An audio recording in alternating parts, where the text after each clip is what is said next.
I never imagined I would be sewing the gown for the fiancé of the man who swore he would marry me. It was not enough that he did not want me a seamstress with no wolf and not a copper to my name. He still sent her to have her measurements taken in my shop. And her family paid me 3 times the rate to be there on hand all night, at her disposal. It was the ball of the year. They said even the Alpha King would be there, after 6 years away. The hem of the dress gave way, and I knelt on the floor with 2 pins in my mouth to sew it. Alice, lift your head, dear. Still no husband? And who would ever want a seamstress with no dower? He was 2 steps away from me, with a glass in his hand and his bride-to-be on his arm. There was never another woman. It is only gossip. You all take things far too seriously. 1 sentence. That was all it would have taken. There was never another woman. It is only gossip. And he laughed along with them. That was when the laughter died all at once. I felt it before I understood it. A scent crossed that entire hall and struck me in the chest. And my wolf, silent for 6 years, growled a word I had no right to feel. Mate. Impossible. A wolf gets 1 mate in his life. 1, and I already had mine. Damn it. If I cross this hall now, my disguise is finished. I am going to ruin everything.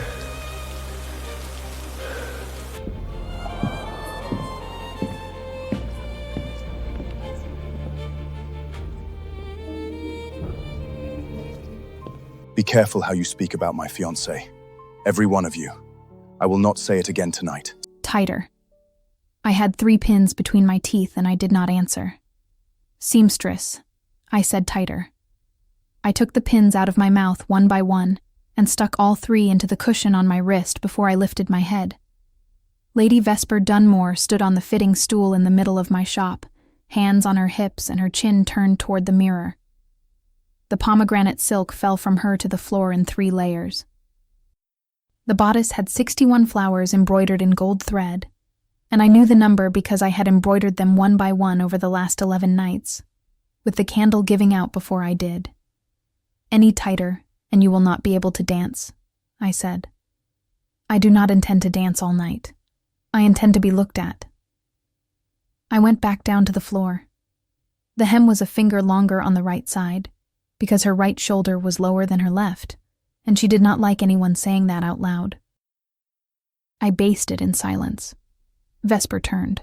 The skirt swept across my knees. Hold still, my lady. Are you always this bossy? Only with a needle in my hand. She laughed. It was a beautiful laugh. Everything about her was beautiful, and that was the part that wore me out the most. I am going to be asked for at the ball, she said, looking at the mirror and not at me. Did you know that? In front of the whole court. My father and his father have already settled everything. It will be in the middle of the hall, in front of everyone, and I will be wearing this dress. It will look beautiful. It will. She tilted her head. Are you not going to ask me who he is? I pushed the needle into the hem. No. Oh, but I am going to tell you. She spread her arms toward the mirror, and I had to let go of the cloth. Heir of an old house, land on both sides of the river. An alpha in his own right, not one of those who inherit a title and have no wolf to back it. And handsome, which is already more luck than one night deserves. A great deal of luck. Tobias Ashford. My fingers did not stop. That I had trained my whole life, and that day it was good for something. A seamstress's hand does not shake, or the piece is ruined. I know the name, I said. I made a coat for him last year. Did you now? She turned her head slowly, and I knew by the way she turned it that she was testing me. She knew everything. and she had known from the start. How funny. He never told me about you. I pulled the basting thread. Hold still. The memory hit me square on. The coat had been in October. Gray wool, linen lining, a high collar in the style the young men of the great houses wore that year. He came into the shop knocking the rain off his boots on the doorstep and asked me if I was the daughter of Hollis the tailor, and I answered that I was Hollis the tailor and that my father was already dead. He found that funny. It was the first thing I did right with that man. I did not find it funny back. He came back 7 times. A coat takes 2 fittings. 3, if the customer puts on weight in the middle of it. He came back 7, and every time he had an excuse ready in his mouth. The button, the cuff, the collar that pinched and did not pinch. And every time he stayed.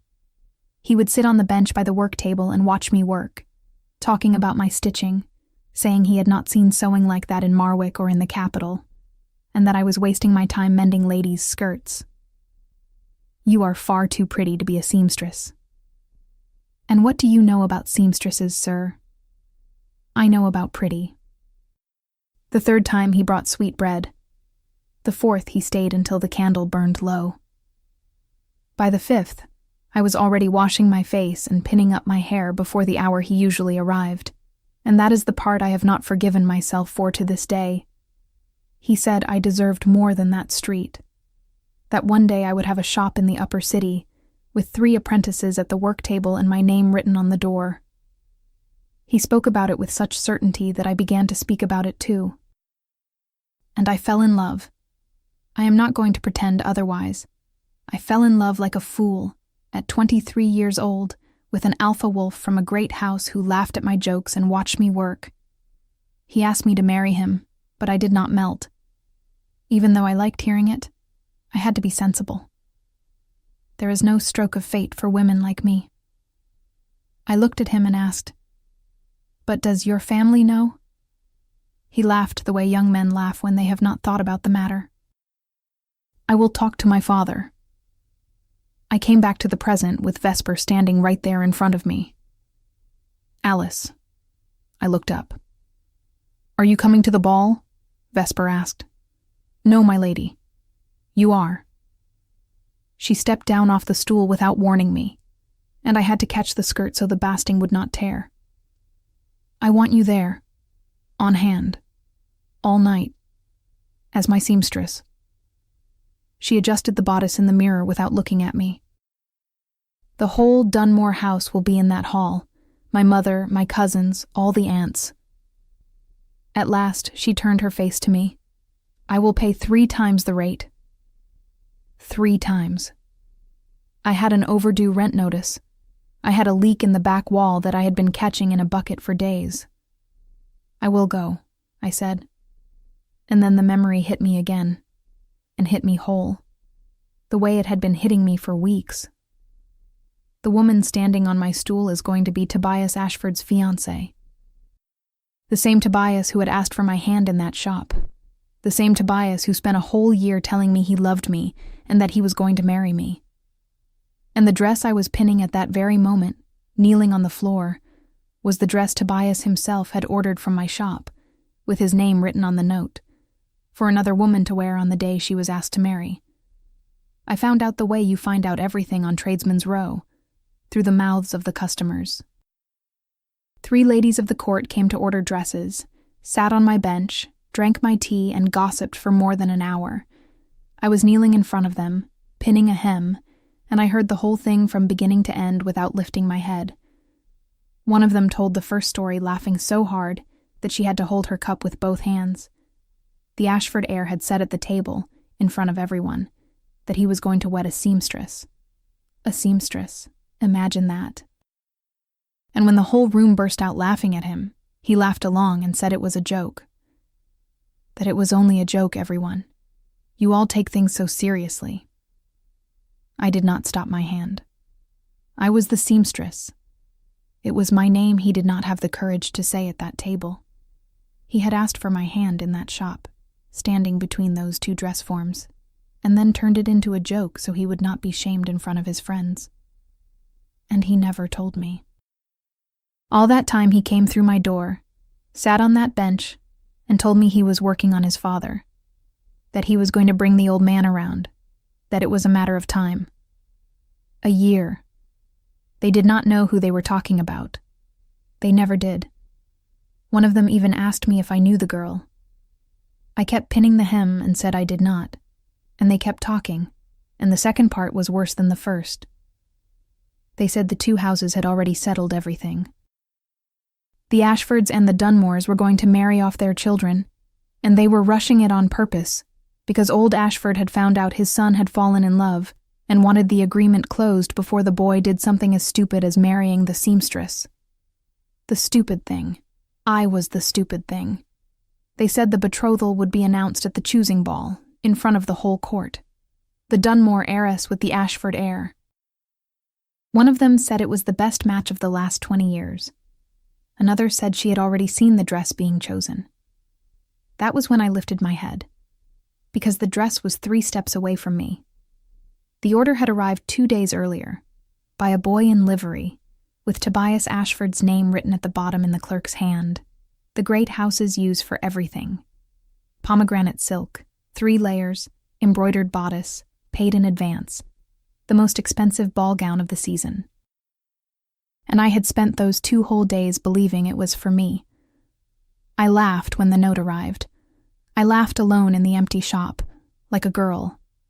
I thought he had done it, that the old man had given in, that it was a surprise, and that he would come through that door the following week with the face of a man who had been up to something, and that I would pretend to be angry for 2 minutes before forgiving him.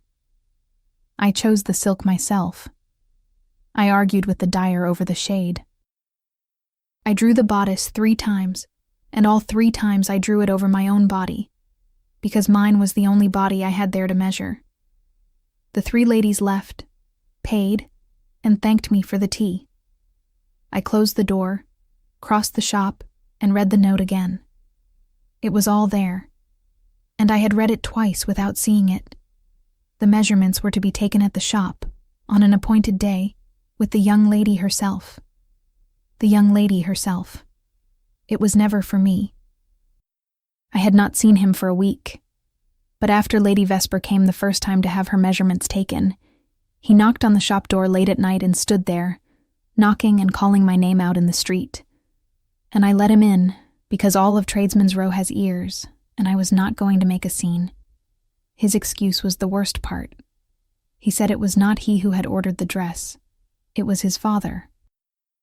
That the old man had found out his son had fallen in love with a seamstress, and had the bride's dress made by me of all people, in his son's name, so that it would be me kneeling to take the measurements of the woman they were putting in my place. A message. Cold, deliberate, delivered with payment in advance. And the worst of it is that I believed him. That was exactly the size of Lord Garrick Ashford. But it changes nothing, and I told him so. It changes nothing, because the agreement with the Dunmores had been closed since winter, and I was only the reason the betrothal was moved up. And through all those months, that man came through my door, sat on my bench, ate my bread, and told me he was still fighting with his father. That nothing was decided. That it was a matter of time. He strung me along for a year, choosing to lie every time he opened that door. Because he knew I would never agree to be the other woman, and the only way to keep me was to keep me fooled. He said he loved me. He said he would find a way, that he only needed time, that I should wait. And I told him to leave. I did not shout. I did not cry. I opened the door of my shop and told him to get out, and he went out, and he stood there outside looking at me with that face of a lost wolf pup, waiting for me to change my mind. I closed the door, and now his fiancée was standing on my stool, turning in front of my mirror, chattering away about the night she would be asked to marry in front of the whole court, in the dress I made. "There," I said, and got up off the floor. "You can take it off. I will have it back to you by Thursday." Vesper looked at herself one last time in the mirror, and what she saw must have pleased her, because she took her time. "You are very good at this," she said. "I know." She looked at me through the mirror, surprised, and I held her gaze. It was the only thing I won that morning, and I kept it. The maids helped her out of the dress. Vesper put on her cloak, pulled on her gloves, and stopped at the door. "Oh, Alice, my lady. On the night of the ball, you stay with my party. Do not wander." "I do not intend to wander." "Good," she smiled. "It would be awkward." The door slammed. Elsie came out from behind the back curtain with the basket of scraps on her hip and the face of someone who had been listening to everything, because she had. "I hate her," she said. "She pays well. I still hate her." Elsie is 15 years old, with a steady hand and a loose mouth, and she is the closest thing I have to family since my father died. She dumped the basket on the table and started sorting the silk scraps by size, which is the work I give her when I want to think. "Are you really going?" 3 times the rate in one night, Elsie. You are going to be on your knees on the floor all night in front of those people." "I am on my knees on the floor all day here and nobody looks at me." I picked up the coin box and shook it, just to hear the ridiculous sound it made. "I would rather they look at me and pay me." Elsie made a noise with her mouth. "They say this year is going to be different." "Different how?" "They say the Alpha King is coming." I lifted my head. The Alpha King has not set foot in a ball in 6 years. "That is what they say." She shrugged, sorting the scraps. "The laundry girl swore on her mother. She said the council ordered his place prepared at the Hall of Elders, that they brought out the chair and everything. Last year the laundry girl swore on her mother that it would snow in August. It did snow. It did not snow, Elsie." She laughed. Then she stopped laughing and stood there with a scrap in her hand and said, lower, "My aunt says he does not go because he has no face to show." "Elsie." "She says it, not me." The girl did not lift her eyes from the basket. "Everyone says it. A king loses his wife and his son inside his own bedchamber and does not find the guilty one in 6 years. Either he did not look, or he did not need to look. That is talk from people with nothing better to do." "It is." She stacked the green scraps on one side and the wine-colored ones on the other. "But everyone says it." I did not think about it again.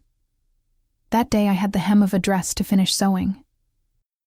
That day, the Alpha King of Hollowfell was the last thing in the world that had anything to do with me. My father's name was Emmett Hollis, and he died one winter leaving me nothing but the trade. No silver, no name, no pack. He was a street tailor by trade his whole life, and his whole life he also waited for a wolf that never came. He did not wake at 15, he did not wake at 20, he never woke at all. He used to say, when anyone asked, that the gift had skipped his generation, and he said it laughing, the way a man does when he has told the same joke so many times that it has turned into the truth. I am 24 years old, and I have never heard my wolf. It is not the same as being human. I wish it were. It would be simpler. A human is a human, has her place, has her street. Nobody expects anything. But a woman with wolf blood and no wolf inside her is something nobody knows where to put. I am no good for the guard. I am no good for the packs. I am no good for a great house marriage, and at the season's feasts I am left out. What is left is what I have in my hands, and what I have in my hands is making the most beautiful dresses in this kingdom. That is not pride. It is the only sum that adds up in my life. The ladies who laugh at me in their drawing rooms send word to me the following week, and they pay, and they come back. I do not have the money to dress the way they do. I gather the scraps, the leftovers, the ends of silk, and out of that I sew my own clothes. They do not reach their luxury, but they are better than a good many dresses out there, and I was going to expand the shop. I was going to knock down the back wall, take over the room in the house next door, put 3 apprentices at the work table, and a new sign on the door with my father's name written out in full. No man was going to be the reason I did not manage it. I will manage it on my own, I said, and I said it out loud in the empty shop, like a madwoman. Me, on my own. In the 2 nights before the ball, I sewed my own dress. The fabric was 14 pieces of silk from 7 different orders, all in the same shade of dark green, all leftovers the owners would never miss. The Hall of Elders sits in the upper city, and that night, there were torches lit all the way from the gate. The choosing season always opens like this, on the waxing moon, with the choosing ball. It is the one night of the year when every pack in the kingdom puts its unmarried children in the same hall and lets them look at one another. For a whole moon, until it is full, the young men court and the fathers negotiate, and whoever is meant to end up together ends up together, and whoever is not goes home at the end of the season and waits another year. It is lovely if you are young and have a dowry. If you do not, it is an auction where you are the chair. I came in through the side door, with my needle box under my arm, and the first whisper started before I was halfway down the corridor. It was not because of my face. It was because of the dress. 2 ladies stopped talking when I went by. A third looked at my hem and looked again, and I watched her mind working. That green was in no shop this season. Who made it? Where did it come from? And why is it on a woman with a needle box in her hand? I did not look at a single one of them. I took my corner behind the column, beside the Dunmore party, and I stayed there. The Dunmores arrived together, and the Ashfords came in right behind them, and the whole hall understood before any announcement. Lord Aldous Dunmore spoke first. He spoke of an alliance between old houses, of lands that share a border, of generations and blood and all the things those men say when they are negotiating. Lord Garrick Ashford spoke afterward, and said the same things in other words, and he looked at his son a single time, the way a man looks at a piece that needs to stay where it was put. And Tobias crossed the hall and asked for Vesper Dunmore's hand in front of everyone there. She said yes before he finished the sentence. Wearing my dress, I clapped along with the hall. I clapped because everyone clapped. And then I went back to my corner behind the column, and I swear by the moon goddess that I was going to get through that whole night without anything happening. It nearly worked. But her skirt caught on the corner of a stool when the Dunmore circle opened up for the congratulations, and the basting on the hem gave way 3 fingers on the right side. Vesper called me by name, loudly, so that everyone there would hear that she had a seamstress at her disposal. I knelt. I took the hem. I put 2 pins in my mouth, and I began. There were 8 or 10 people around, all with a glass in hand, and the conversation stopped when I knelt, because all at once there was a woman on the floor in the middle of their circle. It was one of the ladies who picked it up again, one of the 3 who had drunk my tea at the shop. Lady Vesper, I simply have to ask you something. She spoke loudly, with a smile too sweet to be honest. People have been saying that the 2 houses rushed this betrothal because of a seamstress of all things. Is that true? The whole circle laughed, and then the lady looked down. At me. Oh, my dear, it is not this one fixing your dress, is it? What I felt in my chest was not shame. It was cold. I had the hem of her dress in my hands, 2 pins in my mouth, and a good many people around me looking at the top of my head. Vesper could have cut it off right there. 1 sentence and it would have died, but she was going to come out on top. Alice, she said, smiling, lift your head, dear. I lifted it. Still no husband, Alice? I took the pins out of my mouth before I answered. I sew for House Dunmore, my lady. That is all I am here tonight. Oh, but answer me. She tilted her head. Say it yourself. Is it you? I did not say anything, and the silence answered for me, in the worst possible way. Well, It was a young man, behind the lady, and he spoke with the kind of admiration that ruins everything. If it is her, one can understand it. She is quite pretty. Vesper's smile died. It did not collapse. It closed, from the corners inward, and stayed where it was, and I watched it happen from below, which is where you see everything. She turned her head slowly. Was it her, Tobias? He was 2 steps away, with the glass in his hand and his fiancée on his arm. I looked at him. It was the first time since everything that I had looked at that man in the face again, and he was white. The glass was shaking. He ran his tongue over his lip and could not speak, and the whole circle waited, and the longer he took, the more it turned into an answer. 1 sentence. That was all he needed to say. Any one of them. Enough, Vesper. One does not ask such a thing. She is the best seamstress in the kingdom, and she is working. Leave the woman alone. Any one of those 3, and I would have made it through that night. He swallowed hard and said, There was never another woman. It is only gossip. There was never another woman. That hurt me. The circle burst out laughing, and their laughter was relief, because nobody there really wanted a scandal. They only wanted the fright of one. And when they laughed, he laughed with them, the laugh of a man who has finally been let back into the group. And that laugh hurt even more. And Vesper, with her smile back in place and the whole victory in her hand, laid her hand on her fiancé's shoulder and decided to bury it for good. Poor thing. She looked at the circle, and not at me. And do not look at me like that. I adore Alice. She is the best hand in this kingdom. It is only a shame, is it not? 24 years old.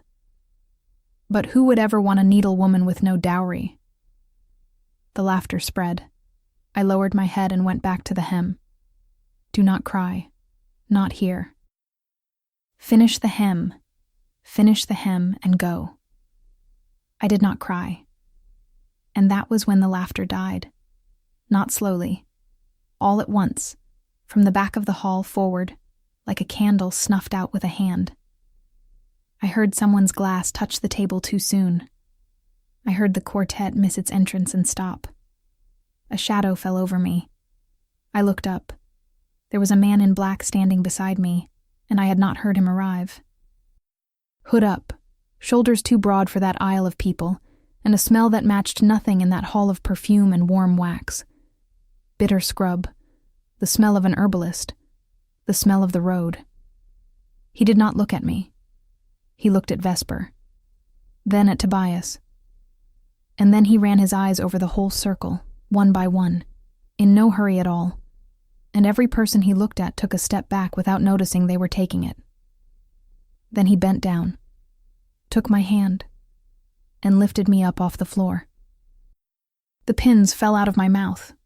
His hand found my waist and stayed there, open, steady, as though that place had always been his, and I was so stunned that I did not pull away.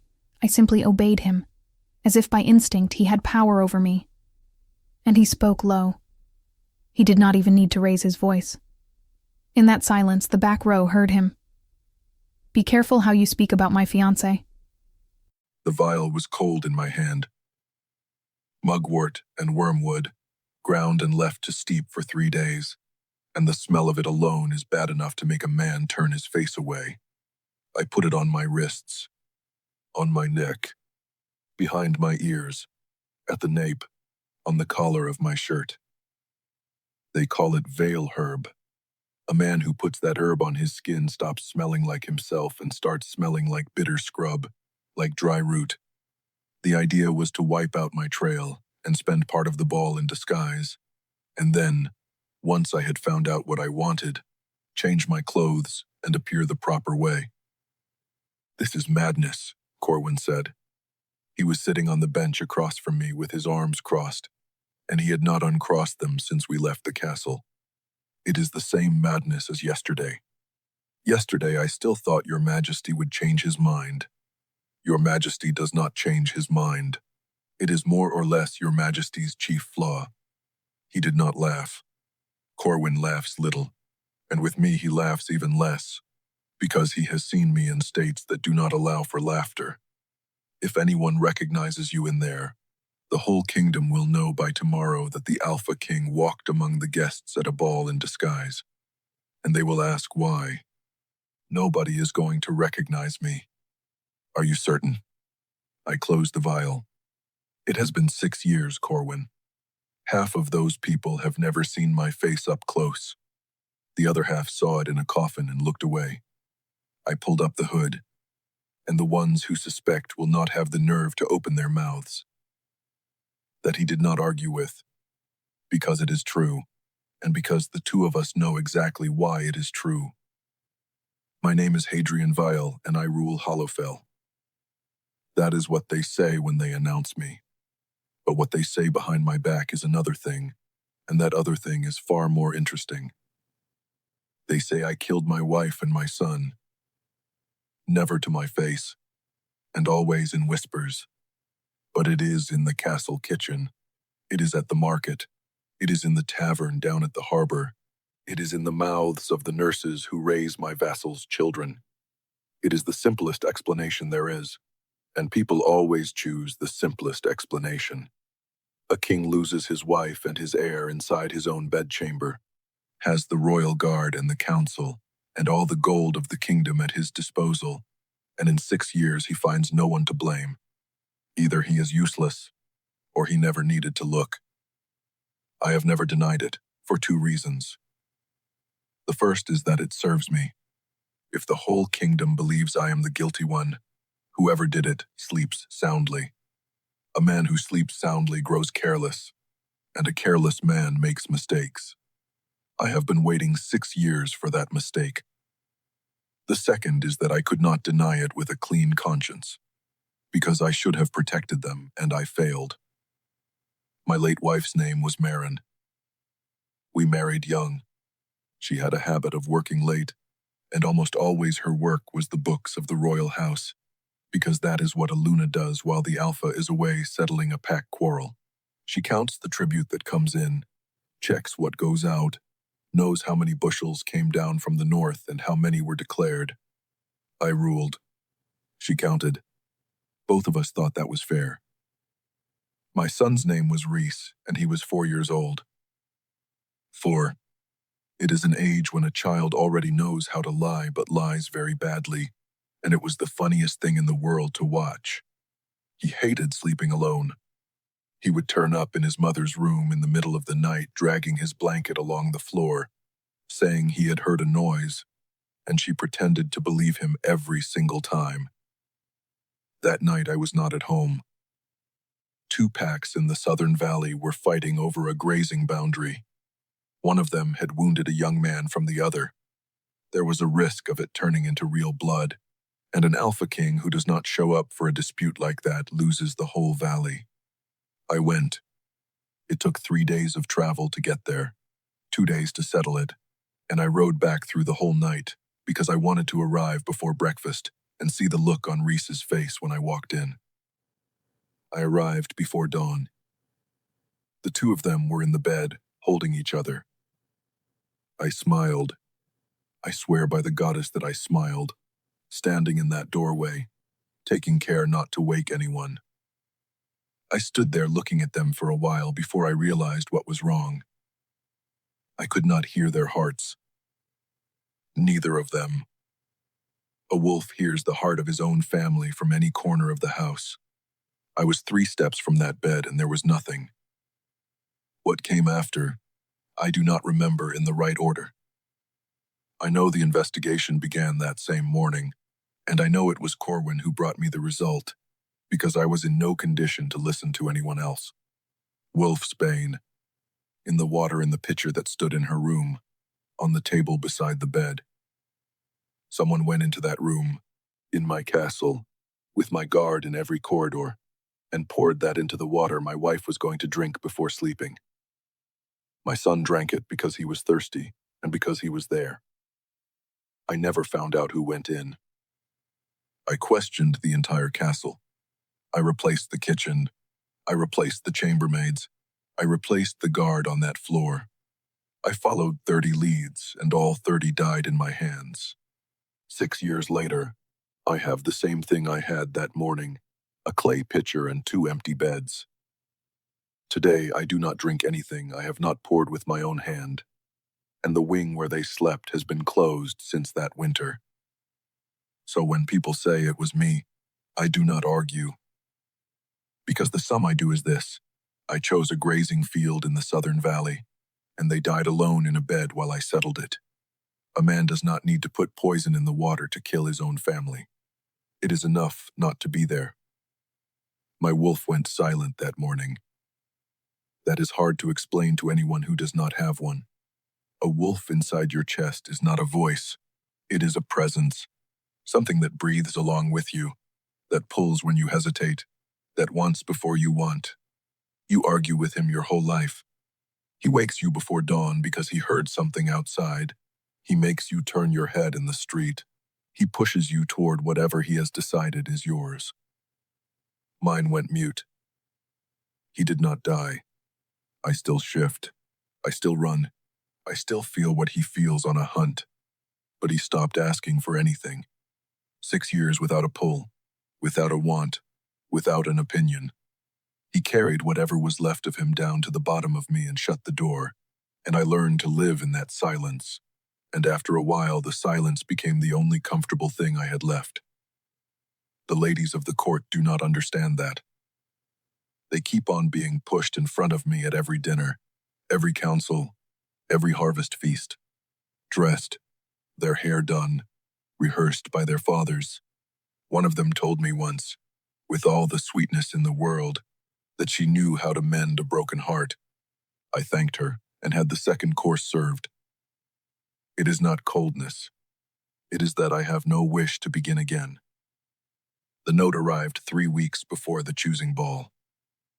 It came folded in 4, with no seal and no signature, delivered at the gatehouse along with the ordinary petitions. The handwriting was disguised, and disguised by someone who knew how to write well and was trying to write badly, which already said a good deal about who it was. It said this: "Do not look for enemies outside the kingdom. The wolfsbane that entered your chambers 6 years ago was bought here in Hollowfell. House Dunmore paid for it, and House Ashford knew everything. I have no proof, and I am nobody. But I heard. I read that 12 times the first night. Corwin was against it from the first reading, and he was right, and I knew he was right while he was speaking. An unsigned paper accusing 2 of the greatest houses in the kingdom at once is one of 2 things. It is the truth, or it is a trap to set me against both of them at the same time and leave me without the south and without the river. If I arrested a Dunmore with that in my hand, the vassal packs would rise before the end of the week, and I would have war inside my own house over an anonymous note. So I put the paper in a drawer and spent 3 weeks unable to do anything with it. It was Corwin who brought the rest, and he brought it without knowing what he was bringing. Houses Dunmore and Ashford were going to announce a union. Their children, at the choosing ball, in public, in front of the whole court. Those 2, of all houses. 2 houses that never cared for each other, that fought over a land boundary for 3 generations, and that all at once decide to join blood and close ranks in the very year an unsigned paper reaches my hand saying, "They killed my wife." I do not believe in tidy coincidence. I got up from the table and gave the order to prepare the herb. I came into the Hall of Elders with the last of the guests, and nobody looked at me twice. It was easier than it should have been. A man in black, hooded, smelling of the apothecary, a healer traveling with someone's party, a man of the road, somebody there in the service of a house from the countryside. The hall was hot and crowded. There was music and burning wax and 300 people wearing too much perfume, and one more bitter smell bothers nobody.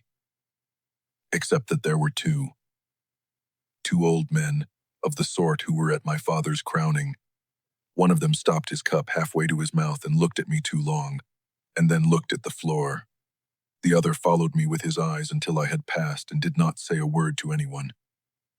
They suspected. They confirmed nothing, and they would not have confirmed it under oath, because asking a hooded man whether he is the Alpha King is the kind of mistake that ruins a house. They kept quiet. And that is why I can walk in disguise through a hall where half the people have already seen me. The fear they have of me does the work the hood could not do on its own. I leaned against a column and watched.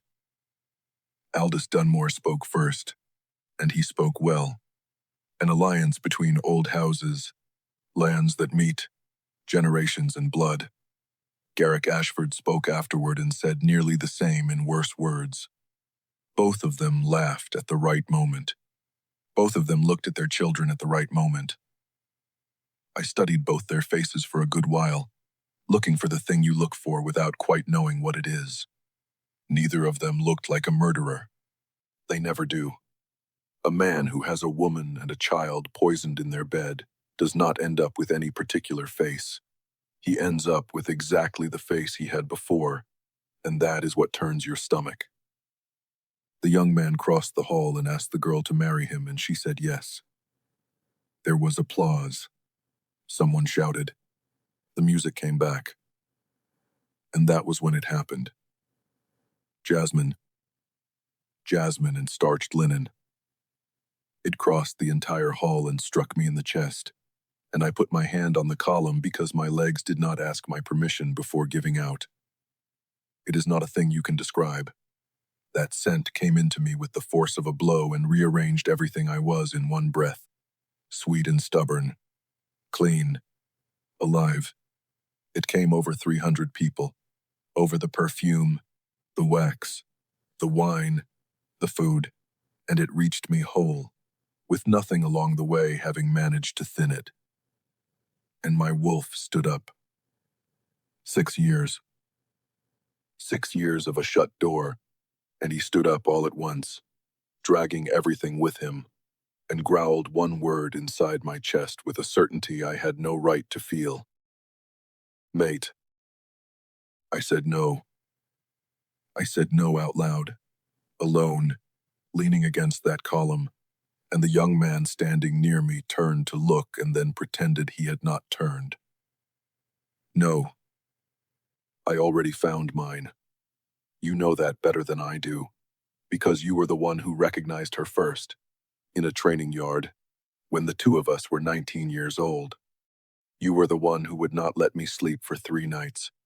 You were the one who howled when she died, and never showed yourself again after that. She is buried. The bond died with her. That is law. That is what every wolf learns before he learns to hunt, once in a lifetime, and that is the end of it. So this thing I am feeling does not exist. And my wolf, who had gone 6 years without saying a thing to me, answered with a single line. She is right there. I looked for her. I started on the wrong side of the hall, and it took me longer than it should have, because my head went on arguing while my body was already walking. I passed 2 groups, went around the drinks table, and the scent kept getting stronger, and the stronger it got, the worse it was, because every step took away from me the possibility of being mistaken. And then I saw her. She was on her knees, in the middle of a circle of people, kneeling on the floorboards, holding the hem of that night's bride's dress with both hands and pins in her mouth. A seamstress. I stood where I was, and I am going to be honest about what went through my head in that instant, because it is ugly and it is true. The first thing I felt was relief. A seamstress. A woman with no name, no dowry, no house. That could not be anything. My wolf was wrong. The goddess was wrong. My chest was wrong, and I could turn around and go back to watching the Dunmores. That was the last time that night I managed to lie to myself. One of the ladies started it. She asked loudly, with a sugary smile, whether it was true that the 2 houses had rushed the betrothal because of a seamstress, and everyone there laughed. And then the lady looked down. "Oh, my dear, it is not this one fixing your dress, is it?" I felt it before I understood it. 30 paces away, and I felt her scent change. It was the matter of an instant, a spark of metal under the jasmine, and I know that smell. Any wolf knows it. It is the smell of a cornered animal that has decided not to run. It was not fear. It was the thing that comes before fear, when the body understands it is about to be hurt and decides to stay standing. The bride could have buried it with one sentence. She did not bury it. She smiled. "Alice," she said, "lift your head, dear." Alice. That was how I learned her name. In a taunt, spoken by another woman, to humiliate her in front of 300 people. "Still no husband, Alice." And she lifted her head. I expected a great many things. I expected a red face. I expected a trembling chin. I expected shame. She took the pins out of her mouth first, one by one, in no hurry at all. And she answered that she sewed for House Dunmore, and that this was all she was there that night. I did not smile. I was hooded. Nobody would have seen it. And even so, I did not smile, because by then my wolf already had both paws on my throat. "She is alone in there. I know. Go." "No. I came here for one reason, and it is the only reason I have had for 6 years. I did not come to rescue a seamstress. If I cross this hall, the whole kingdom will spend tomorrow talking about a hooded man nobody knows, and the only chance I have of getting close to those 2 houses goes down the drain. Go now. No." And then the young man behind the lady said that she was pretty, and the bride's smile died, and the bride turned her head and asked her fiancé whether it had been her. The whole hall stopped to hear the answer. I looked at the young man, heir of the Ashfords, an alpha by blood, and I smelled his sweat from that distance, sour on top of the perfume, and I heard his heart beating at twice the rate it should have. "Come on, boy. Say anything." He swallowed hard. "There was never another woman. It is only gossip." And everyone laughed, and he laughed with them. The bride even laid her hand on his shoulder and added the rest, about her age, and about a needlewoman with no dowry, and the laughter left the circle and spread through the hall, and the woman on the floor lowered her head and went back to pinning the hem. She did not ask for help. She did not look around. She went back to work. And that was it. Something broke inside me in that instant, and it was not my wolf. It was me. Because I know that silence. I walked. I did not think. I did not calculate what it was going to cost me. And mind you, I calculate everything. It is the only thing I do well since Marin died. I was simply on the other side of the hall, and then I was beside her, and people moved out of my way before I got there, which is something that has happened to me since I was 17 and that I have never been able to shake. I looked at the bride, then at the young man, then at every single one of that circle of people, one by one, in no hurry, and each of them took a step back and did not notice they had taken it. Then I bent down and took her hand. Her skin was rough.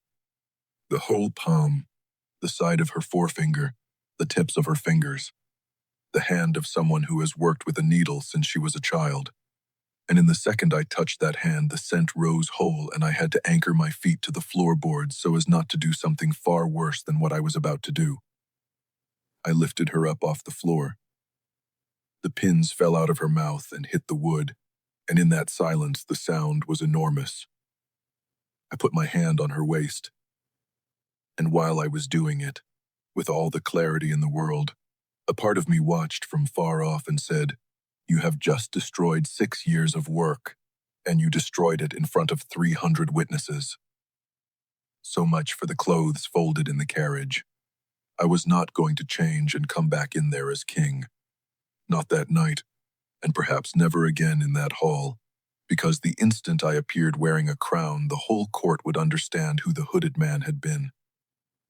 I knew it. I knew it while I was doing it. And the worst of it is that this part of me was still being optimistic, because it thought the damage was only mine. I felt her body lock under my hand. She did not pull away. She could have pulled away, and I would have let go at once, but she stayed, stiff, breathing short, with 300 people watching and no dignified way out at hand. And I understood right then what I had done to her. A woman in that situation has two choices: contradict the stranger in front of the court and become the joke of the season, or hold the lie until the end of the night. Her pride chose before she could think. "Why are you doing this?" she said through her teeth, without moving her face, smiling at the hall.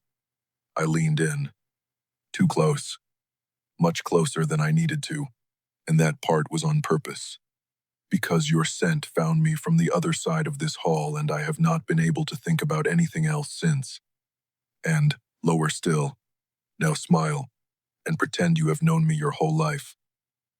She was stunned for a full second. Then she smiled at the hall with the sweetness of poisoned honey and drove an elbow into my ribs that would have dropped a smaller man. I almost laughed. Almost. It has been 6 years since I made that sound. Nobody said a word. The bride's mouth hung open. So did the young man's. And the whole hall around us, everyone still, not understanding where that man had come from or why nobody there had the nerve to send him away. None of them knew they were looking at their own alpha king, and my king's aura held them fast, and they did not know why. I could not let that cool off. A long silence draws questions, and questions were the last thing I wanted. I pulled her onto the dance floor before anyone could open their mouth. The quartet started playing again, and the only thing to be done at that point was to dance. So we danced. And the Ashford son could not take his eyes off her. The fiancé, with his fiancée on his arm, in the middle of his own betrothal, looking over her shoulder at the woman he had just said had never existed. That bothered me, far more than it should have. She stepped on my foot on the third turn. It was not an accident. She looked me in the eyes while she did it. "Are you going to tell me what you want?" she asked. "Here, in front of everyone?" "Yes." "You dance very badly, miss. I am a seamstress, not a lady of society." For 3 steps of that dance, I forgot why I had gone to that hall.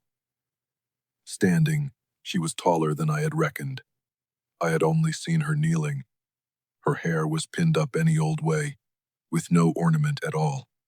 The dress looked like nothing else being worn in that room, and it was better than everything else in that room. She kept looking at my chin, because the hood let her see nothing more, and it made her furious. When the music stopped, she dragged me by the wrist behind a column and let me have it.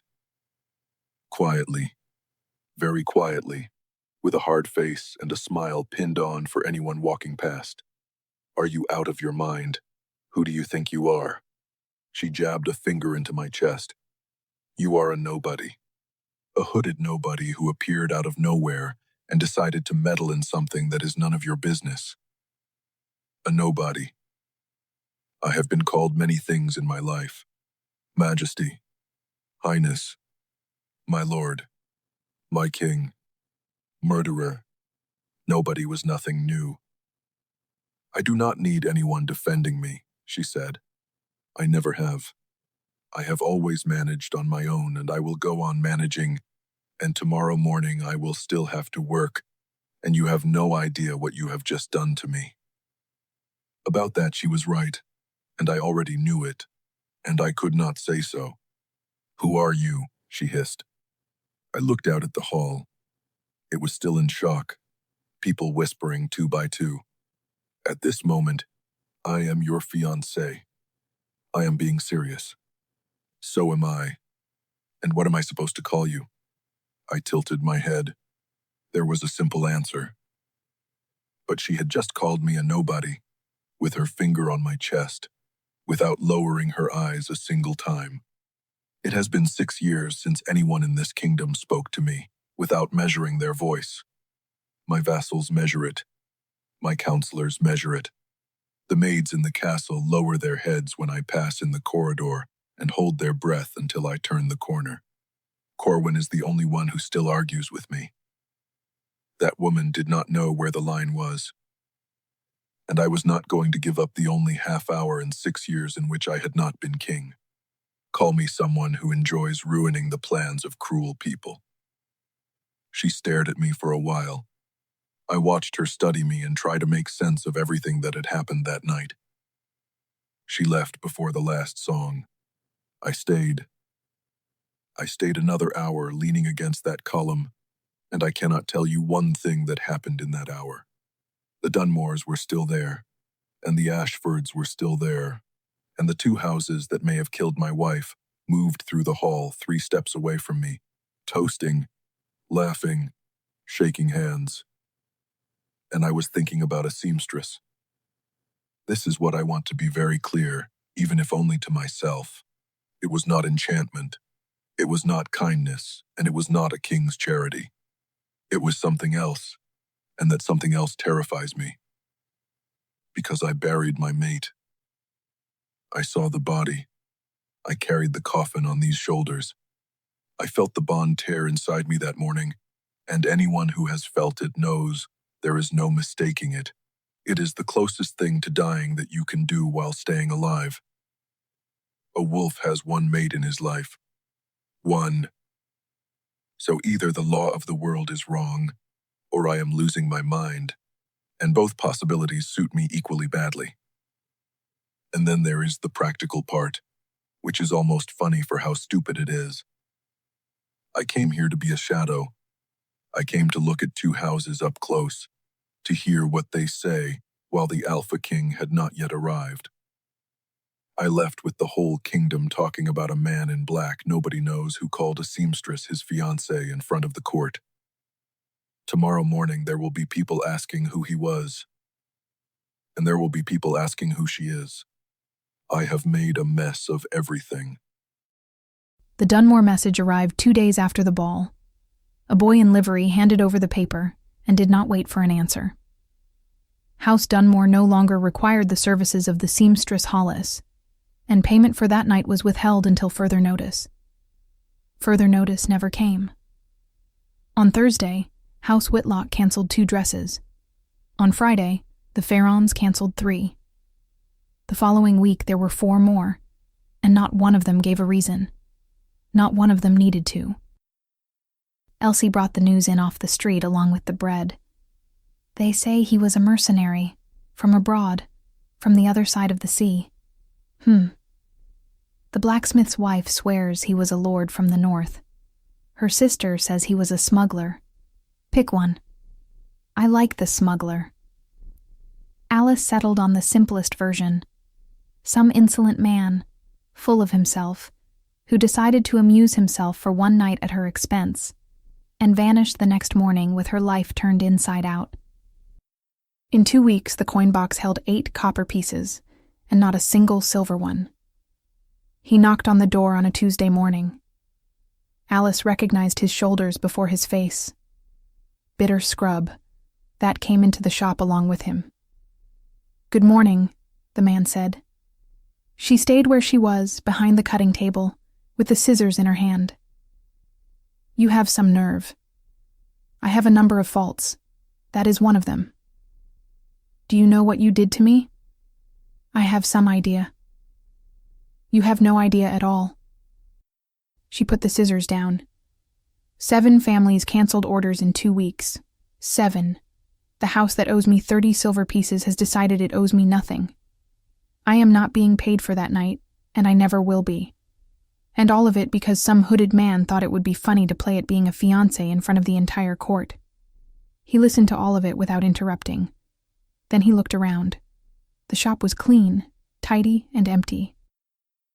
There was not a single piece of work in progress on the bench. "I need a coat." Alice laughed. It was a short laugh with nothing inside it, You do not need any coat. I do. Go and find another seamstress.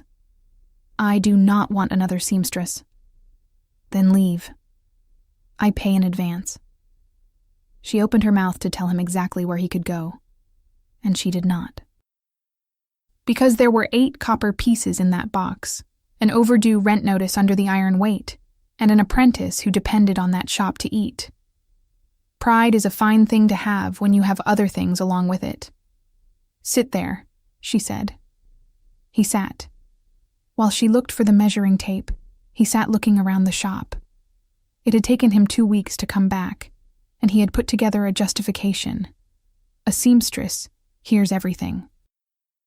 That woman dressed the ladies of the 2 houses he was investigating. It was a good justification. He repeated it so often that he almost believed it. The truth was that it was her scent that had brought him there. On your feet, Alice said. He stood. Take off the coat. He took it off. The shirt stays. What a pity. Do you want the coat or do you want to talk? One does not rule out the other. She pulled the fitting stool over with her foot and pointed. Up. He got up on it. That was when she realized how big he was. Standing on that stool, he was touching the roof beam. Alice had to raise her arm above her own head to reach his shoulder, and she barely reached it. Get down. You told me to get up. And now I am telling you to get down. He stepped down off the stool without arguing. She started with the shoulders. She ran the tape from one side of his back to the other and read the number. Wrote it down. Went back. She measured his arm from the armhole to the wrist and had to lift his arm with her hand to manage it. Arms out. He put them out. Wider. Any wider and I take flight. Wider. He opened them wider. Alice came around him. She ran the tape across his chest, under his arms, and had to step in close to close the loop. It was the first time she had been that near a man since Tobias, and her body noticed before she gave it permission. He was warm. Far too warm for a cold morning like that one, and the heat came through the linen of the shirt. She read the number twice because she got it wrong the first time. Stop moving. I did not move. You breathed. That tends to happen. Not while my tape is on you. He laughed. Alice did not look up. She went on writing. What she did not know was what was happening on the other side of that tape. His wolf had been awake since the door. He did not growl. He did not push. He did not ask for anything. He was sitting right in the middle of that man's chest, alert, ears up, and every time that hand touched him, the animal turned its head. Chin up, she said. He lifted it. Alice ran the tape around his neck, and the man locked. He did not pull back. He did not say anything. His whole body went rigid, from his chin to his feet, and his breathing stopped halfway. Are you strangling me? He said, and his voice came out different. Not yet. Warn me when you start. You will notice on your own. She read the number and did not let go of the tape right away. She stayed there, her fingers on either side of his neck, the inside of her wrist resting against the man's throat. She felt his blood beating there. Fast. Far faster than it should have beaten in a man standing in a sewing shop on a Tuesday morning. Nobody touches the neck of an alpha king. Nobody. It is not a lack of respect. It is a lack of the instinct to survive. An alpha's throat is the last thing he gives up. In 31 years of life, one person had touched Hadrian Vale's neck, and he had married her. The second had just done it with a measuring tape in her hand, without asking leave, to write a number down on a piece of paper. It is written down, Alice said. She looked up to check whether he had heard her. And his eyes were golden, and there was something inside them looking at her that was not exactly a man. Alice knew that from a distance. Every she-wolf knows it. She had never seen it up close because nobody had ever lost control in front of her. The right thing to do was to step back, She stepped back half a step and stopped. "Control your wolf," she said. He let out a breath. He closed his eyes for a moment, and when he opened them, they were already the color they had been before. "Forgive me." He was the one who moved away first. He took 2 steps back without explaining, picked his coat up off the bench and stood there holding it, without putting it on. And he said, looking at the cloth and not at her, "I cannot." "Cannot what?" That one he did not answer, and then he changed the subject in a way that took her 3 seconds to follow. "I need one more piece." Alice picked up the pencil. "Go on." "A wedding dress." Her hand stopped on the paper. "What?" "A wedding dress." He finally looked at her. "The most beautiful one you have ever made in your life. No expense spared on anything. Whatever fabric you choose, whatever lace you want, however long you need." Alice stood looking at him. "You are betrothed." "I am."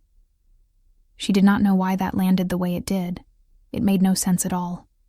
That man was a stranger, an insolent man, someone who had destroyed her business for his own amusement. It should not have mattered. It mattered. "Very well," she said, and her voice came out perfectly steady. "The bride's measurements. She is built a great deal like you. That is not a measurement. It is what I have. You are asking me for the most expensive dress in the kingdom, and you do not know the size of the woman you are going to marry." "I know the size." He pointed at her with his chin. "It is that one." Alice put down the pencil. "Can you pay for this? Because I am not talking about a coat. I am talking about silk from abroad, gold thread, 3 months of work. It is more than this shop earns in a year." He put his hand in his pocket and set 8 coins down on the cutting table. Gold. Alice had seen gold 3 times in her life, and never that much of it, and never up close. She picked one up. It was heavy. It was new. "That is half," he said. "The rest on delivery." She should have asked where that gold came from. A woman with any sense would have asked. She put the coins in the box. "I will need your name, to write down on the order." "Mr. your fiancé." Alice lifted her head. "I beg your pardon?" "You asked how to write me down. Write it like that. I asked for your name. And I answered." She laughed. This time the laugh came out for real, without her meaning it to, and she hated that. "Seriously, what is the name? Enough with the joke. Mr. your fiancé. Do you realize how ridiculous that is?" "I do." Alice looked at him for a good while. Then she wet the pencil in her mouth, opened the order book to the day's page, and wrote in full letters, in the customer column, "Mr. my fiancé." "There," she said. "It is written down. And if you die tomorrow, that is what will be in my book, and that is what I will tell the magistrate." "I do not intend to die tomorrow." He went to the door. He stopped with his hand on the handle. "Are you going to make the dress?" "I am going to make the dress." And he left. He came back on Thursday, then on Monday, then on Thursday again. The coat was finished by the end of the first week, and he went on turning up for fittings. "The coat is finished." "It is tight in the shoulder." "It is not." "It is." "I made that coat." "And you made it tight in the shoulder." She let him try it on. Every time. He would sit on the bench by the work table and stay there while she worked. He ate her bread without asking. He asked the names of the threads, the names of the stitches, why basting is loose and stitching is tight. Alice answered grudgingly, and answered everything. "Are you planning to move in here?" "I am considering it. The rent is expensive. I have gold." Elsie adored him. She served tea without anyone asking and laughed at everything he said. One afternoon, with his mouth full of her bread, the girl stopped in front of the bench with the basket on her hip. "Are you an herb smuggler?" He choked. He spat the bread into his hand and laughed for a good while. "Elsie?" Alice dropped the scissors on the table. "What? He smells like the apothecary. The whole street says so." And she turned back to him. "There is no harm in it if you are, mind you. I will not tell anyone, and we are in need of customers." "Elsie?" "It is true, Alice." "The girl has a nose," he said, still wiping his mouth. "So you are then?" "No." "What are you then?" "I am still finding that out." Elsie thought about the answer, decided it was a good one, and accepted it. "He comes here because of you," she said, turning to Alice, with him sitting right there. "Back to the basket, Elsie." In those weeks, Hadrian went on with his investigation. He had been following the old man for 4 nights. Fenn, an herbalist of the lower city, a thin man with hands stained by dye, who sells herbs to whoever pays and asks no questions. If any wolfsbane had left Hollowfell in the last 10 years, it had left through those hands. On the 3rd night, Hadrian saw something he had not expected. Tobias Ashford going into the old man's shop. No servant, no horse, on foot, with his collar turned up, and coming out of there 40 minutes later. The heir of a great house has no business in the lower city. He does not buy herbs, he knows nobody there, and he does not walk. Hadrian spent the whole night with that stuck in his throat, and that was why he went back on the 4th night, and that was why he decided to press the old man instead of only watching. The old man was quicker than he looked.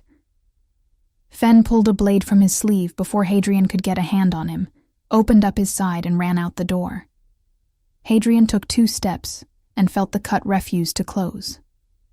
Wolfsbane. The castle was 20 minutes away on horseback, with the royal healer sleeping inside it. He put together some excuse for himself and followed her scent to Tradesman's Row. The rain started at the end of the afternoon and did not stop. Alice was locking the door when someone knocked. He was leaning against the frame, soaked through, with his left hand pressed to the right side of his ribs. "You are hurt." "It is nothing." She pulled him inside. "Take off the shirt." "You are very direct." "Take off the shirt before I cut it off you, and then you will leave here with no shirt and no coat." He took it off. Alice lit the 2nd candle and came closer. The cut was long. It ran across the ribs on the right side, and it was still open. She fetched the basin, wet a clean cloth, and began to clean around it. "Sit." He sat on the bench. She worked in silence for a while. Her hand was steady, and he noticed that. The hand did not shake once. Alice looked at him and said, "Wolfsbane." His hand closed on his knee. In Hollowfell, a child learns to recognize the purple flower on the hillside before learning to swim. It is the one thing in the world that holds back a wolf's healing, and in a full dose it holds back more than the healing. Nobody carries that by accident. A man who coats a blade with wolfsbane coats it with intent. "Who has been putting wolfsbane on blades in this city?" she asked. "Nobody you know." "That is not an answer." "It is the answer I have." She pressed the cloth into the cut harder than she needed to. He did not so much as blink. Alice picked up her needle box. "I'm going to close this with the only needles I have." He stretched his arm out to the side, and she knelt in front of him. From that point on, neither of them said another word. Alice worked slowly. She ran her finger over the spot before each stitch, so the cut would not slip away from her. With every stitch, she rested her thumb against his rib and felt his breathing stop and start again. He did not take his eyes off her once. It had been 6 years since anyone had taken care of him. "I am done," Alice said. She did not get up. She cut the thread with her teeth, and when she lifted her face, he was closer than she remembered him being. You did not ask me anything. I asked you everything. You are the one who did not answer. And I know that if I ask, you will lie. Neither of them noticed the moment their faces came so close. Alice could feel his breath on her own mouth, and he could hear her heart beating, far too fast for a woman who was only finishing a job. That was when his hand came up. He did not order that hand to come up. He decided nothing at all. By the time he realized it, his fingers were already at the nape of her neck, under her hair, and he was already pulling. His face stopped a hand's width from hers. Both of her hands were still open on his chest. She had forgotten they were there. Someone knocked at the door. The two of them stopped. They knocked again. 3 times. Hard. Alice got to her feet too quickly and knocked over the basin. The water ran across the floorboards and she did not even look. "Alice!" The voice came from outside, muffled by the rain. "Alice, open the door!" Tobias. She opened it a crack and stood in the gap. He had no hat, water running out of his hair, and he looked past her shoulder into the shop before he looked at her. "Go away, Tobias. I need to talk to you. You do not need anything of mine. You have to leave the city." Alice stopped. "What?" "For a while. Go to your aunt's house. Go out to the country. It does not matter." He ran a hand over his face. "Just get out of here for a while."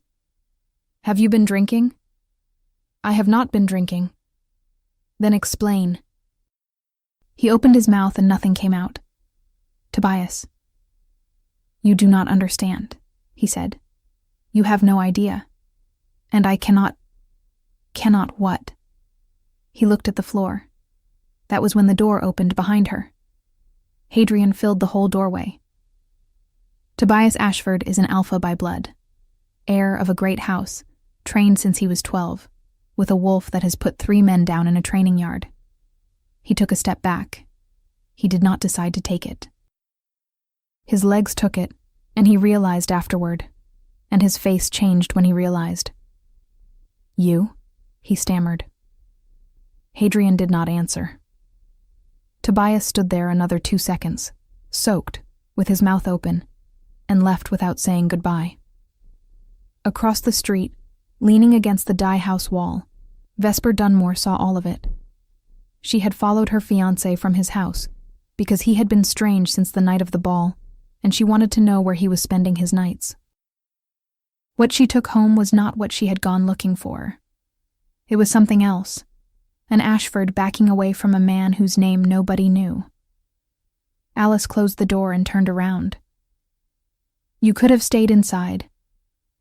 He did not answer. His eyes were golden again, but this time it was not a flash of 2 seconds like on the day of the measuring. They had been that way for a while, and they stayed that way while she looked at him. "What did he want with you?" he asked. His voice came out low and rough, and it was not quite his voice. "That is none of your business." I asked what he wanted. Alice took a step back without thinking.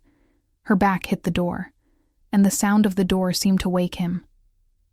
Hadrian closed his eyes. He breathed in deep once, twice. He opened them again, and they were a man's eyes already. "Forgive me," he said. He took his wet shirt off the back of the bench, put it on, and went out into the rain without another word. Alice stood in the middle of the shop, with the water from the basin still running across the floorboards. She had spent 3 weeks calling that man insolent, and she had just understood that she had no idea at all what he was. Vesper told her father that same night what she had seen. She told him out of spite, thinking she was handing over a seamstress. Aldous Dunmore listened to all of it to the end and did not care about the seamstress. What stayed in his head was one sentence from his daughter, an Ashford backing away from a man with no name. He sent for Garrick Ashford the next morning. The two of them laid the pieces out on the table. A hooded man appears at the choosing ball on the very night the 2 houses announce themselves. Nobody knows who he is, The whole hall falls quiet when he speaks. An alpha heir takes a step back in front of him. And now there are big men, built like royal guard wolves, standing about on Tradesmen's Row, day and night, with nothing to do there. There is only one man in Hollowfell in front of whom an alpha backs away without knowing why, and the king is after them, in disguise, for weeks now, interested in a seamstress. Killing an alpha king is all but impossible, and neither of them considered it for a second. But they could weaken him by striking at the thing he had taken an interest in. They sent for Fen. Meanwhile, Alice was noticing that he had not come by for some days. On the night of the rain, he had walked out of that shop without a word. The coat was still there, and the wedding dress was finished. It was the most beautiful piece she had made in her life, and she knew it without false modesty. White silk from abroad, the whole bodice in silver thread, and a fall to the skirt that had taken her 3 nights to get right. She had sewn that dress to the measurements of her own body, for a woman she would never meet, ordered by a man who refused to give his name and who had now disappeared. "You fool," she said, and went to close up the shop. A fight broke out on the street corner. Alice heard it from inside the shop. 2 men shouting on the corner below, and then the sound nobody in Hollowfell mistakes for anything else, the growl of a big wolf in a narrow alley. She opened the door a finger's width. The 3 men from the corner were no longer on the corner. They were running down the street toward the noise, and the oldest of them was shouting for people to get indoors. Alice closed the door. And that was when she realized she had left the needle box out on the bench outside, under the awning, where she sewed when the sun was out. It was 4 steps. She bent down to pick up the box, and an arm closed across the front of her, across her chest, and a cloth covered her mouth and her nose. Alice had no time to scream. The cloth was thick, it was wet, and the thing in that cloth burned. She tried to turn her face away, and the hand pressed harder. She kicked. She caught a shin. The man grunted and did not let go. And then came the second smell, underneath the first. A bitter smell of herbs that she knew from somewhere, and could not remember where. Alice pulled in air again because the body asks for air, and the body does not ask permission. The street went crooked. She felt her legs go first, then her arms, then her neck, and her head fell to one side, and she could see the doorstep of her own shop 4 steps away, and could no longer tell her arm to move. The man carried her down the alley and dropped her behind the dye house wall, and Alice's sight went dark. I was sitting at the council table when it hit me. It was something that tore open in the middle of my chest, on the left side, and had me on my feet before I decided to stand. 2 chairs went over. Corwin said my name, and I did not hear him. I knew. I cannot explain how. I simply knew. I was going to lose her, and she was on the other side of the city. Corwin came after me in the corridor. "Majesty, Tradesmen's Row, send everything you have." What happened? I had no answer to give, and I did not stop to invent one. I did not wait for a horse. A horse in a narrow street at night is slower than a wolf, and in that moment I would not have trusted even the best animal in my stable. I crossed the courtyard, tore off my coat halfway across it, and shifted before I reached the gate. But I carried a set of clothes on my back with me. 6 years. I could not lose again. The city went by underneath me in pieces. Roof, beam, wall, the tanner's alley, the shut market. I know her scent better than I know my own name, and that night there was no scent at all. Nothing. Her whole street had been washed clean. It was not the rain. It was not the wind. Someone had wiped that woman's trail out of the city with the same herb I put on my skin to disappear. They knew how I hunt. And that was when I understood the whole of it, running, with my heart beating in my throat. That was meant for me. She was on that ground because of me. I have already paid that price once. I was not going to pay it twice. I found her because, though my nose was no use, somehow my instinct led me. Behind the dye house wall, I turned back into a man and knelt there and put on the coat I had brought. She was alive, barely, and not for much longer. Her lips had no color left and her breathing was a short whistle. I put my hand on her chest and felt her heart trying, and failing, and trying again. Wolfsbane. There was no time for a healer. There was no rite. There was no elder. There was no full moon, and there was no consent. I knew exactly what I was going to do. I know the law better than any man alive in this kingdom, because the law crosses my table every day. The claiming needs two things, the bite and her word. Without her word, it is not a right. There is no loophole. There is no king who may do it. I signed my own sentence. I held her face in both hands. Alice. Her eyes opened a crack and did not focus on anything. If I do not do this now, you are not coming back.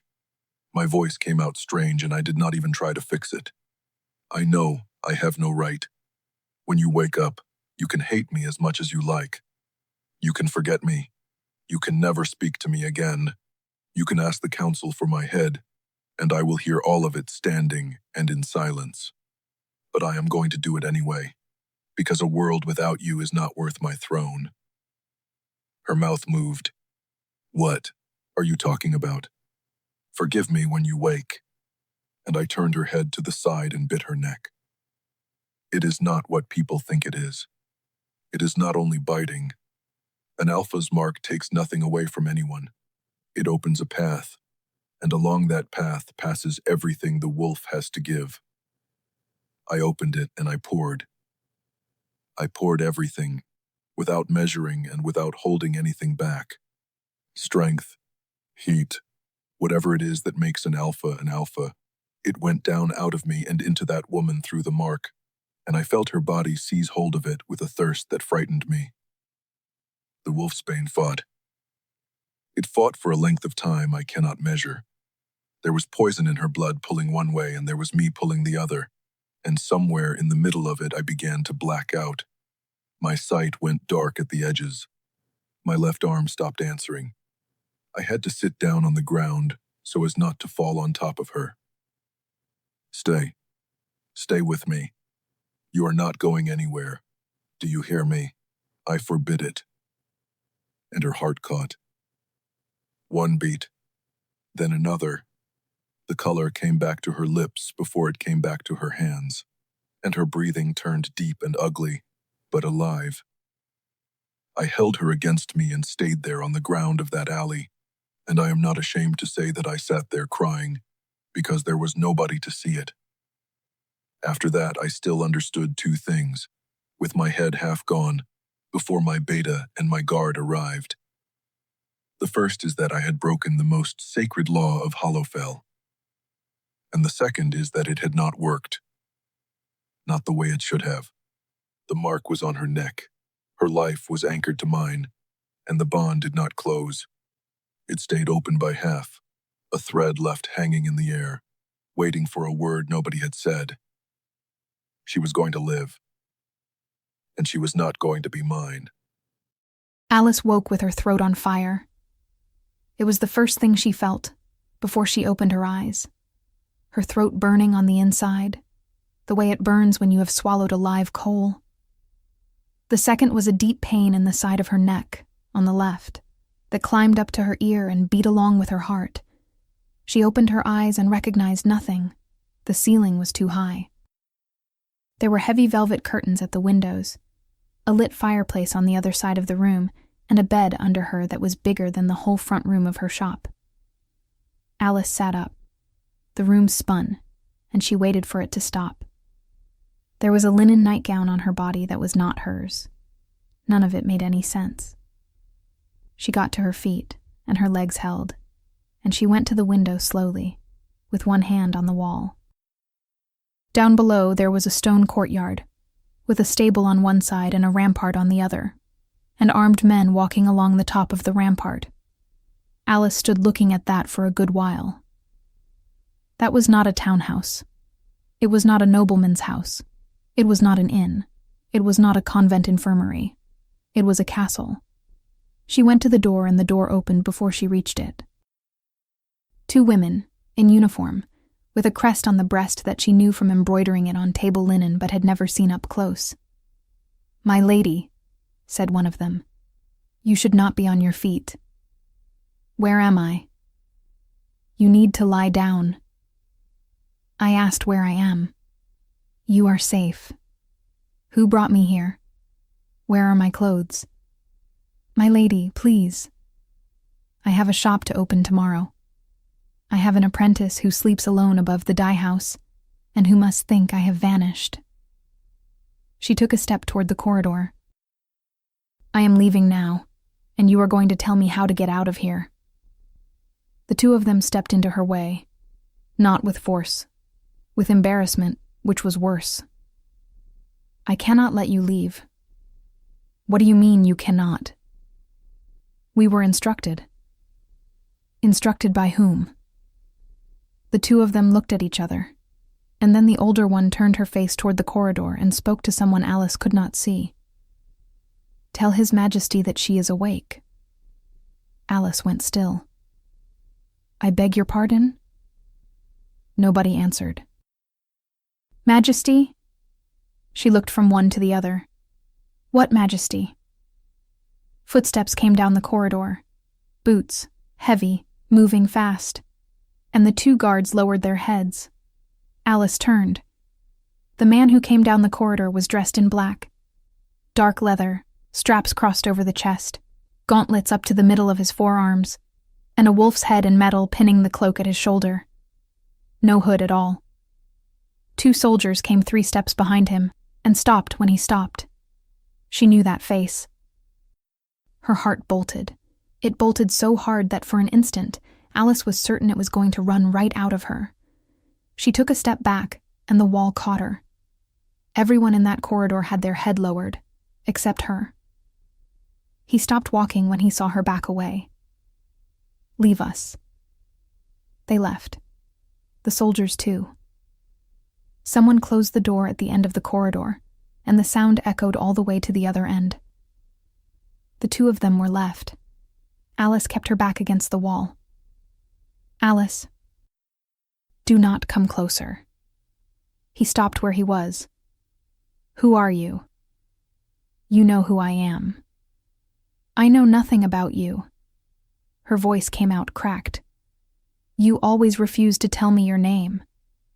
Seeing him like that, Alice understood something she had been feeling for weeks without being able to name it.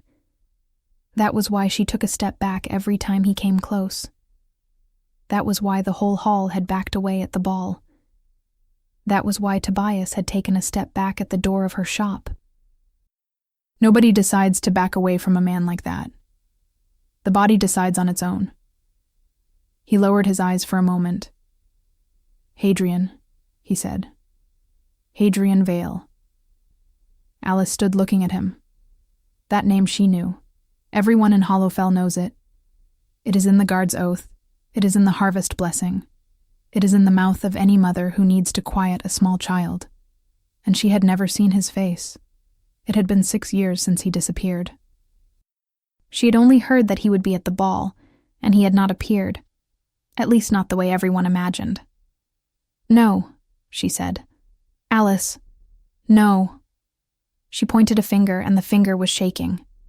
"You sat on my bench." "I did." "I told you to stop moving." "You did." "I called you a nobody." "You did." "And you let me." "I let you." She shut her mouth hard. "How long have I been here?" 3 days. The floor went out from under her again. 3 days. "Your apprentice Elsie is well." "She is here, in the kitchen, eating since yesterday and talking to everyone in the castle. I sent for her the first morning." It was the only thing he had said so far that let her breathe. Alice put her hand to her neck. There was a dressing. and under it there was a pain she had never felt anywhere before. It was not a cut. It was deep, and it beat along with her heart. "What is this?" He did not answer right away. I asked what this is. "I bit you."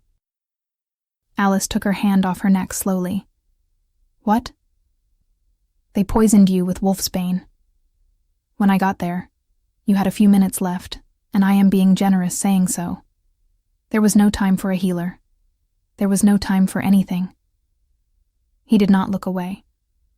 "So I bit your neck, because it is the only thing that holds a person in this world when there is nothing else left. And I did not ask your permission because you were in no condition to give it." She was mute for a while. "You marked me." "I did." "Me?" "Yes." "And your fiancée?" Her voice rose all at once. "Does she know you have been going around marking the necks of seamstresses?" He stayed silent. "Answer me." "We will talk about that later. I cannot stay here." She pressed her hand over the dressing. "I wake up in a castle I have never seen in my life, with a mark on my neck that I did not ask for, put there by a man who lied about who he was from the first day. And that man is the king of Hollowfell. The king that the whole kingdom says—" She stopped before saying what everyone said, that he had killed the queen and his own son, and that, all that time, she had been beside the man who would have done that to his own family, even if, deep down, a part of her refused to believe it was true. Hadrian was quiet for a while. Then he lowered his head. Hearing that from her hurt, but he could not deny the truth of it. In the end, all of it was his fault. "You are right to be afraid," he said. "In your place, I would be. Do not do that." "Do what?" "Agree with me. It makes it worse." He raised his head. "I have something to settle right now, and it explains everything, Alice. Who tried to kill you, why they tried, and what I was doing inside your shop from the first day. Then explain it to me here. If I explain it here, you will not believe a word of it, and you have every right not to believe me." He took a step and stopped when she stiffened. "Come with me and see it with your own eyes. And if I say no, then I have the gates opened right now. You leave today, with your apprentice, with full payment for the dress, and with an escort to wherever you want to go. I will not keep you here." Alice looked at him for a while. "Please," Hadrian said. "Trust me." She let out a breath. He went ahead. She followed 3 steps behind, and neither of them said another word until the end of the corridor. The doors of the council hall were oak, and had 2 men on either side. Hadrian stopped in front of them and looked at her one last time. "Whatever happens in there, do not let go of my hand. I am not holding your hand. You will be." And the doors opened. The first thing Alice saw was Tobias. He was standing alone beside the king's chair, and he looked at her the instant the doors opened. The second thing she saw was the table, Lord Aldous Dunmore on one side, Lord Garrick Ashford on the other, Vesper between the 2 of them, hands in her lap, her eyes red and her chin up, and against the far wall, 6 old men in dark robes whom Alice did not know, and who did not sit down even when the king came in. Hadrian went to the head of the table and did not sit. "You may begin explaining." Nobody spoke. Alice stayed near the door, not knowing where to put her hands. Every eye in that room passed over her at some point, and every one of them stopped in the same place, on the dressing on her neck. It was Garrick Ashford who tried first. "Majesty, if this is about the disturbance in the streets—" "It is not about a disturbance." The king set both hands on the stone of the table. 4 nights ago, someone paid 2 men to start a fight on Tradesman's Row. The fight was loud enough to pull my guards down to the corner below. Meanwhile, a 3rd man was waiting behind the dye-house wall. He pointed his chin at Alice without looking at her. They took hold of this woman from behind and put a cloth over her mouth. The cloth was soaked in wolfsbane. They made her swallow it, dropped her on the ground, and left. Vesper put a hand to her mouth. That is not all. Hadrian went on in the same tone. That cloth had veil herb in it along with the poison. They wiped her scent off the whole street. A pack of wolves spent the night going up and down over that alley, and not one of them found a thing. One of the old men at the back moved for the first time. Whoever uses the veil to hide a person from the king's nose, Hadrian said, knows very well how the king hunts. He looked back at the table. The man who held that cloth is named Fen, an herbalist of the lower city. He was arrested the day before yesterday at the south gate trying to leave the city. He had 30 gold pieces in his belt, and he said 2 names before they finished tying his hands. The first name was Dunmore. Alice heard all of that standing beside a door with empty hands. She knew they had tried to kill her. She had known since she woke up. But hearing it that way, with a name, an hour, and an amount of gold, turned it into something else. And then she understood why. Was it because of the ball? Her voice came out louder than she meant it to. Everyone turned. Was it because of that night? She took a step forward. Nobody answered. Nobody needed to. Garrick Ashford leapt to his feet. This is absurd. His chair went over backward. The bought word of an herb seller. A man who will confess to anything to save his own neck, and your majesty brings that to a council table as though it were proof. And then he looked at his son. It lasted a second, and Alice saw it. Garrick Ashford looked at Tobias and understood everything at once, and his face changed in a way she had never seen on a father's face. You, he said. Tobias did not lower his eyes. Sit down, Ashford, said the king. My own son. Sit down. He sat, and it was Aldous Dunmore who lost his head. He had been silent from the start, hands folded, nothing on his face. He stood up all at once and slammed an open hand on the stone. You understand nothing, he shouted. Not one of you. The king went weak after the Luna died. Everything was at a standstill. This court was rotting, and somebody had to act. It was the moment to act. The echo died in the ceiling. Hadrian did not move. I did not say one word about my wife. Aldous Dunmore's mouth fell open, and he sat down slowly, the way a man sits when he already knows he will not be standing up again. Last night this young man came here and told me everything you have just heard. And I told him it was worth nothing, because a son's accusation against his father, without proof, condemns no one in this kingdom. Hadrian stared at Aldous Dunmore. I needed it to come out of your mouths. Out loud. Before the council. Nobody breathed. Thank you, said the king. It was Tobias who spoke next. He spoke looking at the wall, not at his father, and his voice shook twice and did not stop once. He told them that 6 weeks earlier, he had heard a conversation behind a door he should not have crossed.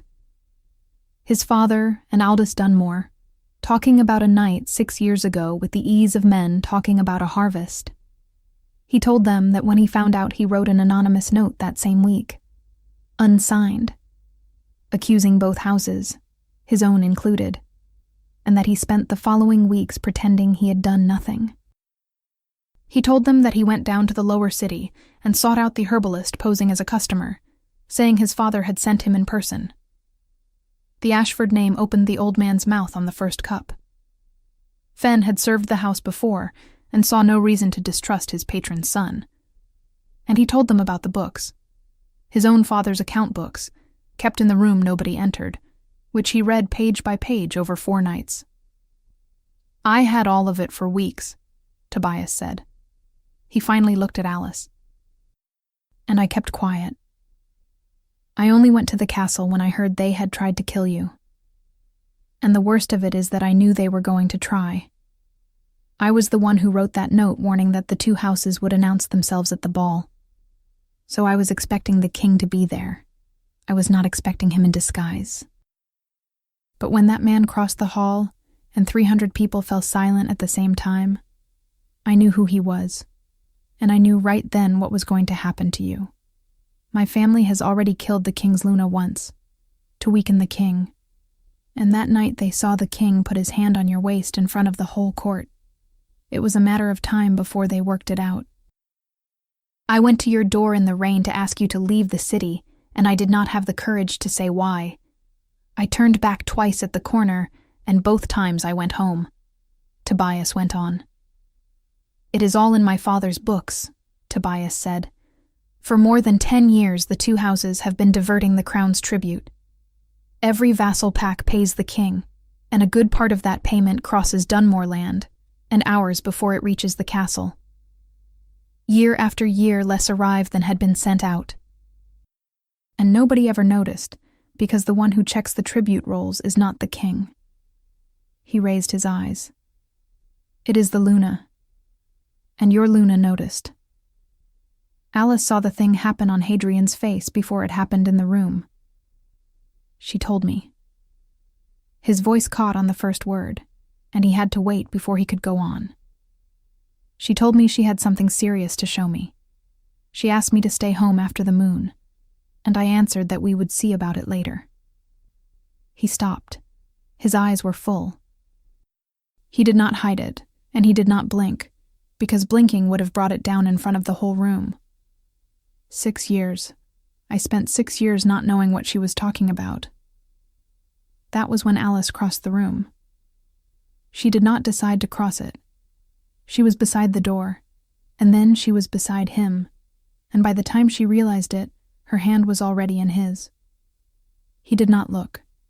He closed his fingers and went on. And my son? Nobody answered. He was 4 years old. Hadrian spoke slowly, one word at a time. He had nothing to do with any tribute book. Aldous Dunmore looked at the table. The boy was not supposed to be there. The whole room heard that. Alice felt his hand tighten until it hurt, and she did not let go. You took my wife and my son from me over tribute? He squeezed his eyes shut. Nobody had the courage to answer. She never got the chance to show you, Tobias went on.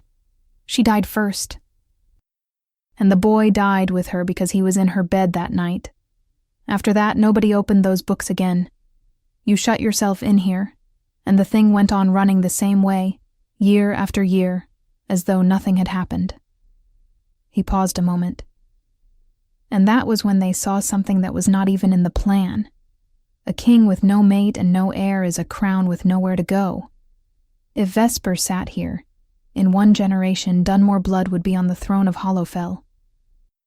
And after that, nobody would ever open a tribute book again as long as they lived. And it did not work, said the king. It did not, because you did not look at a single woman in 6 years. Tobias let out a breath. So they changed the plan. If they could not come in through the throne, they could come in through the council. They joined the two houses by marrying off the children, and the tap stayed open all the same. All they had to do was wait. He turned his face to Alice and drew breath to go on. Hadrian asked his last question, still on his feet. Who came into my room? Aldous raised his head. What? Who poured the poison into the pitcher? Fen sold it, you paid for it. But someone went up to that floor, got past my guard, opened the door of my chambers, and put that in the water. I want the name. I do not know the name. Do not lie to me now. I am not lying. Aldous raised his hands. We never knew. We left the payment at an agreed spot, and the work turned up done. Garrick Ashford nodded without looking at anyone. Hadrian was quiet for a while. It does not matter anymore. From that day on, I replaced every servant in this castle, Hadrian said, because I no longer knew whom to trust. Nobody answered. Alice, whose hand was in his, felt his fingers close. Vesper began to cry in the middle of it, and she cried for real, without hiding her face. "I did not know," she said. "I swear by the goddess that I did not know about this." "About the seamstress or about my wife?" the king asked. "About either of them." "Lift your face." She lifted it. "You were raised to sit on my throne. I did not ask to be. You knew you were going to."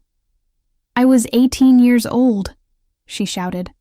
"I did not choose any of this." The room stopped. Vesper understood in that same instant what she had just said. She put both hands over her mouth. Hadrian spoke quietly. "You did not choose what?" She did not answer. It was Tobias who took a step forward and put himself between the table and her chair. "She knew in broad strokes," he said. "She knew she was being raised for you. She knew her father had moved pieces to open that road, and she chose never to ask which ones. She was used." He breathed. "But she did not know about the night of your Luna, and she did not know about the wolfsbane and Alice. I was betrothed to this woman, and I do not like her majesty. If she had known, I would say so." Vesper looked at him. Then she pushed her chair back and knelt on the stone floor. And she did not turn to the king. She turned to the door, where Alice had been standing for 5 minutes with her hand in Hadrian's. "Forgive me." Alice did not answer. Not because she did not want to, because she could not find her voice. The two fathers looked at their children, one kneeling and one standing, and what was on their faces was not remorse. The king read the sentence himself, and he read it without raising his voice. The two patriarchs would answer for what they had done, and in hollow fell, "The law is short when the blood of a king is spilled." All the holdings of houses Dunmore and Ashford, lands, revenues, houses, and everything that was in those books passed to the crown that morning. To the children, a pardon. To Tobias, for the late courage of denouncing his own blood. To Vesper, for the knee on the floor, and for having had no choice at 18 years old. Neither of the two children was banished, but neither of them left that room with a copper in their pocket. The room emptied slowly. They took the two patriarchs out first. Then the 6 old men in robes left, one after another, without speaking to anyone.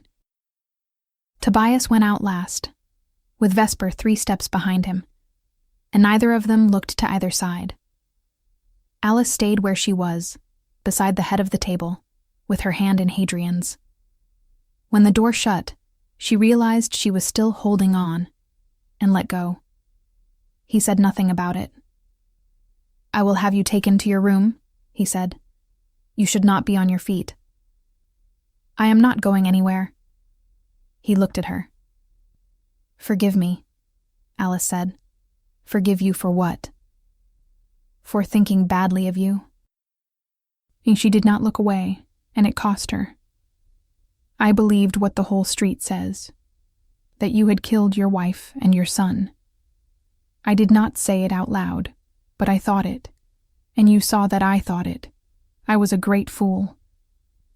Hadrian was silent for a while. Then he pulled out a chair, dragging it over the stone, and sat down. Not because he was tired, she understood afterward, but because standing he was too big for that conversation. "It is not your fault, Alice. It is mine. It is not." He rested his elbows on his knees. "I let the whole kingdom say that for 6 years, and I let them on purpose. You believed something I planted myself. I cannot hold that against you. But you could have told me. I could have. Then why did you not?" He took his time. "Because I do not know how to do it anymore." "Do what?" "Trust." He said the word the way a man sets down something heavy. "Before that winter I trusted everyone in this castle. I knew the cook by name. I knew the names of her children. One day I came back from a journey and my wife and my boy were dead in a bed, inside my own room, with my guard in every corridor. Someone went in there. Someone who passed me in the corridor and wished me good morning. He raised his eyes. After that, I replaced every servant in this castle, and I have not been able to look at a person without calculating what they might cost me. It is not coldness. It is something that broke and that I did not know how to mend. Alice stood looking at him. And the fiancé? Hadrian closed his eyes. You said we would talk about it later. She crossed her arms. It is later. There is no other woman, Alice. There never was. He spoke, looking at the table. A coat is finished in 3 days. A wedding dress takes weeks. It was the only way I had of going on walking through that door without having to explain why I was walking through it. Alice opened her mouth and nothing came out. She had sewn that dress for 3 weeks, to the measurements of her own body, thinking it was the dress of a woman she would never meet. You are an extraordinary man, she said, and her voice came out before she decided on it. Hadrian raised his head. I am not. He got up from the chair. I am a broken man. And what I did to you was wrong. You saved my life. I put my teeth in the neck of a woman who was in no condition to say yes or to say no. He spoke without raising his voice, and it hurt more for that. I know what that is called. I have condemned 2 men for it. You did it so that I would not die. I did, and I would do it again, today, tomorrow, and 10 years from now. He stopped. That does not make me any better. It only makes me a man who knew exactly what he was doing. Alice took a step toward him. It does not matter. It matters to me. I do not deserve you, Alice. I am not capable of protecting you. Hadrian raised his hand slowly, the way a man does when he is asking, leave without asking, and touched her face.